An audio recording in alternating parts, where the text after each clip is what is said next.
બનાસકાંઠામાં ચાંદીપુરા વાયરસથી હાહાકાર મચ્યો છે। હિંમતનગર સિવિલમાં ચાંદીપુરાના 9 શંકાસ્પદ કેસ નોંધાયા। ચાંદીપુરાને કારણે અત્યાર સુધી 6 બાળકોના મોત થયા। એક બાળકનો ચાંદીપુરાનો રિપોર્ટ પોઝિટિવ આવ્યો। 2 બાળકોની તબિયત લથડતા વેન્ટિલેટર પર રાખવામાં આવ્યા છે।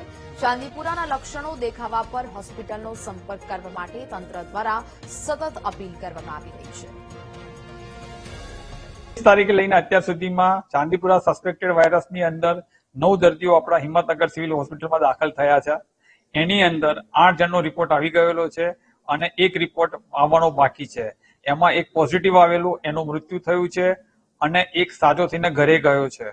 આપણી હોસ્પિટલમાં 5 જણના મૃત્યુ થયેલા છે અને એક ઘરે ગયો તો એનું મૃત્યુ થયું છે અને અત્યારે હાલ સારવાર હેઠળ 2 દર્દી છે। એમાંથી એકનો રિપોર્ટ નેગેટિવ છે પણ એ વેન્ટિલેટર ઉપર છે અને રાતના લગભગ 3 વાગે એક મેઘરજથી રિફર થઈને બીજું દર્દી આવ્યું છે જે ક્રિટિકલ છે અને આવતાની સાથે જ એને વેન્ટિલેટર પર મૂકવું પડ્યું છે અત્યારે, અને એનો રિપોર્ટ લઈ અને અમે તપાસ માટે ગાંધીનગર મોકલી આપ્યો છે। એનો રિપોર્ટ આવશે એટલે ચોક્કસ ખબર પડશે। તો આપણે 9 શંકાસ્પદ એડમિટ થયા છે બાળકો, જેમની ઉંમર 14 વર્ષથી ઓછી જ છે।